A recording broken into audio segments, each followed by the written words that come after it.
Hi, and welcome to VoiceOver Startup. I'm Jeremy. Hey, if you haven't done so yet, please click on the subscribe button and click on that notification bell.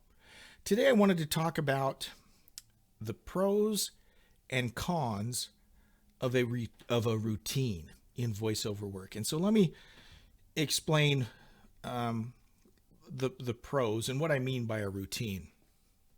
I'm going to use just my Fiverr business as an example. And to be honest, most of my voiceover work comes from Fiverr. Not all of it, but most of it. And the nice thing about a routine is when it's a routine, it becomes automatic, right? And the nice thing about it being automatic means it's efficient. You got a system down. You're not reinventing the wheel. And so from that standpoint, routines are nice. So for instance, I with Fiverr, I consistently get orders that come in. And I don't get slammed with orders, but typically, if not every day, 4 or 5 times a week, I get orders. Some big, some small, but I fairly consistently can count on orders coming in. So I'm kind of in a routine. One of the downsides of a routine, or the cons of routine, is you get comfortable.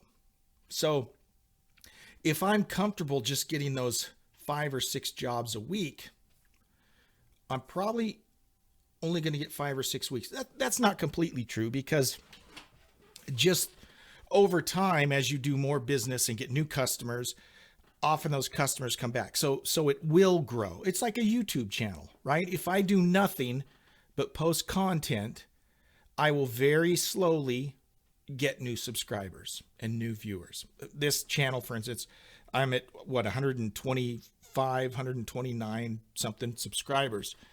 And it's slowly but surely growing. It routinely grows. But what can be wrong with that is it continues to just slowly and routinely grow. Now, sometimes it's good to break that routine. And what do I mean? In the voiceover business, what I mean by breaking a routine is actually being proactive about finding new business. I mentioned on an earlier discussion how at the very beginning, when I was on Fiverr, I would scour those buyer requests. And I talked about how there's a lot of cheapskates on there. And it's true. I mean, it's mostly a lot of cheapskates. But I haven't looked at buyer requests in probably a year. Well, it's because I'm in a routine. Probably what I should be doing, and I'm this is what spurred this discussion, is I was thinking I need to start looking at buyer requests again.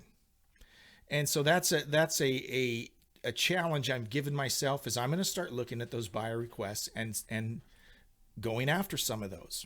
And yeah, those are usually low paying jobs, but let's say I land some of those and they turn into additional repeat business. Well, that's worth it. That's changing up my routine. Instead of me just waiting for things to come my way, I'm being proactive and trying to do something about reaching out into the marketplace and finding new things. So that's really what I want us to think about, is this idea of routines. On the one side, a routine is nice.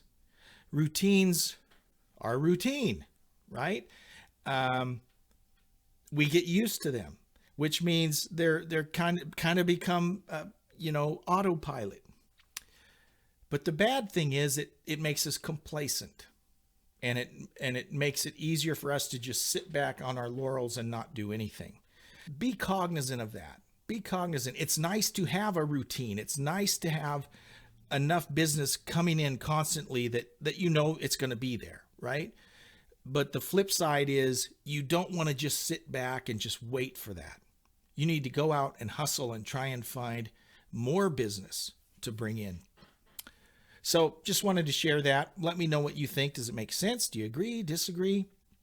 And by the way, those of you that are actual voiceover artists, I would love to hear from you. And if you've got a channel, I'd love to subscribe to your channel also, so we can all kind of share these thoughts and ideas with each other. If you haven't subscribed yet, please do so and punch that notification bell, and we'll see you later. Bye-bye.